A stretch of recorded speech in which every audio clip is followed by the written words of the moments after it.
في الفيديو هذا راح نرجع على واحد الرساله بصراحه وجعتني بزاف. قالت لي انا عندي دورات شريتهم وما كملتهمش وبديت مشروع بصح ما تقدمتش فيه، درت لوجو، بديت خدمه شويه يعني خدمت شويه وحبست وما حلتش صفحه في الانترنت. بصح عندها بيبي ما شاء الله. قالت لك يعني على 10 ما دير والو معاه، خايفه تبدا. قلت لي خايفه نبدا ما نقدر لهاش. تقدري تقولي لي الخوف من النجاح وما نكونش قد المسؤوليه، وزيد انا اصلا خدامه برات من سوايع. بالمختصر عندي افكار واحلام، نتحمس نبدا نحصل روحي وما نكملش. يا الله. شوفي، اولا فهمتك وراح نكون صريحه معاك جدا لاخر دقيقه، لاني انا حابتك وحابه مصلحتك. شوفي، المشكله تاعك ماهيش في الوقت، المشكله تاعك ماهيش في الوقت وماهيش في البيبي باش نكونوا واضحين، ربي يحفظه لك. المشكله راهي في فخ اللمعان. طيب شو معناها فخ اللمعان؟ فخ اللمعان هو انه انتي عندك طاقه كبيره وانتي راكي كيما انا عندك بالك ما على باليش اذا ملتي بوتنسيال. كي نقول ملتي بوتنسيال معناها انه انسانه عندها طاقه كبيره وعندها حوايج بزاف تحب ديرهم في نفس الوقت في نفس اللحظه. داكوغ، دونك انتي عندك طاقه كبيره، بصح الطاقه هذه هي اللي مضيعتك لانك تحبي نشوه البدايات. شريتي دوره، درتي لوجو، احلام ورديه، بديتي تخدمي، ومن بعد مجرد ما يبدا العمل الحقيقي اللي فيه الملل والتكرار والمواجهه، واش يدير عقلك؟ يهرب. علاش راكي تحبسي في نص طريق؟ شوفي، كاين الحاجه الاولى خلاص هو الخوف من النجاح. انت قلتي لي الخوف من النجاح. كي نقولوا الخوف من النجاح رانا ندخلوا في التنظيفات العميقه داكوغ، وهذه لازم لها ماشي درس وماشي فيديو، ماشي لازم لها دوره كامله. لا علينا. الخوف من النجاح، انت خايفه تنجحي وتولي عندك مسؤوليه حقيقيه، وراكي فعلا قستي في الاصل. داكوغ، وش يصرى لك كي تلقى وتولي عندك مسؤوليه؟ تحصلي بروحك يا اخي، وتكذبي على روحك باللي ما عندكش الوقت. فهمتي؟ يعني انتي خايفه من النجاح، خايفه تولي عندك مسؤوليه، يعني تكون عندك مسؤوليه حقيقيه. وش تولي تكذبي وتقولي ما عنديش وقت، عندي 8 سوايع، ما كانش منها. الحاجه الثانيه، وهنا راهي فيها نقاط عظيمه. الحاجه الثانيه هي غياب نظام السياده، نسميها نظام السياده، غياب النظام. شوفي، المشاريع ما تتبناش بالحماس، تتبنى بالنظام. انتي خدامه 8 سوايع برا، يعني واش الطاقه تاعك راهي تروح لمن؟ الناس واحد اخرين، والفتات اللي يبقى هو الاحلامك. دونك احلامك وشي راهي قاعده تضيع في التشتت. اذا بقيتي هكا راح يمر عام 10 سنين وتلقاي روحك شريتي بلاك 100 دوره.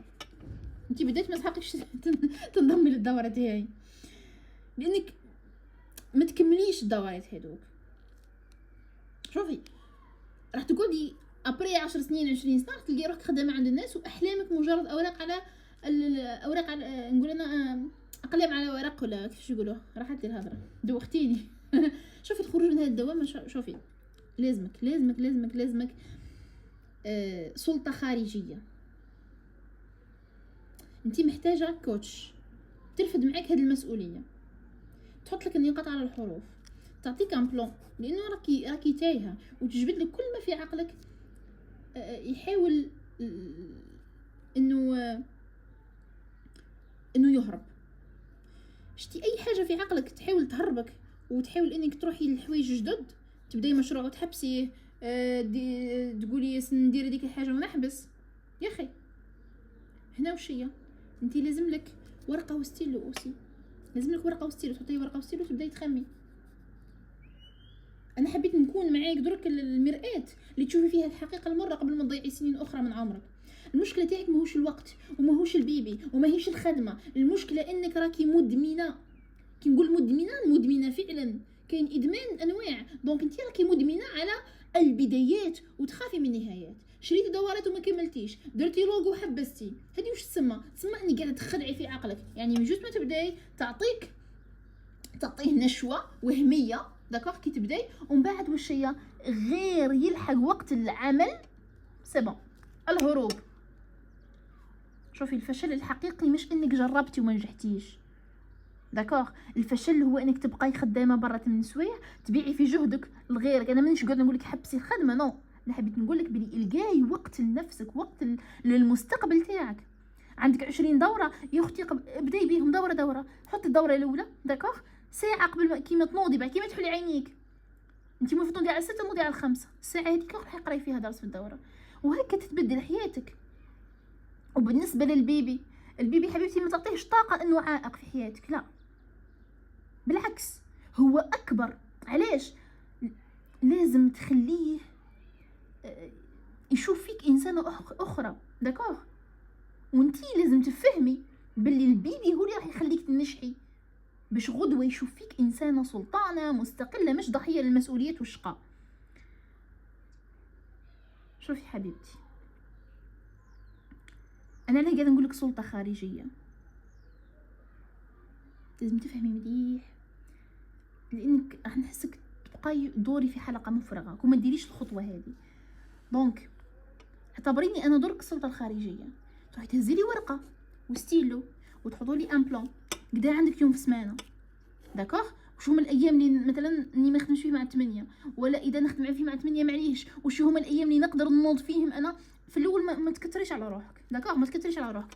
هزي لي مثلا 3 ايام، عندك السبت عندك اثنين عندك جمعه، هادو تبكري فيهم ساعه قبل المعتاد، وتروحي تبداي لي في الدورات اللي راكي شاريتهم داكوغ، ومش تمشي شوي من بعد تحبسي نو.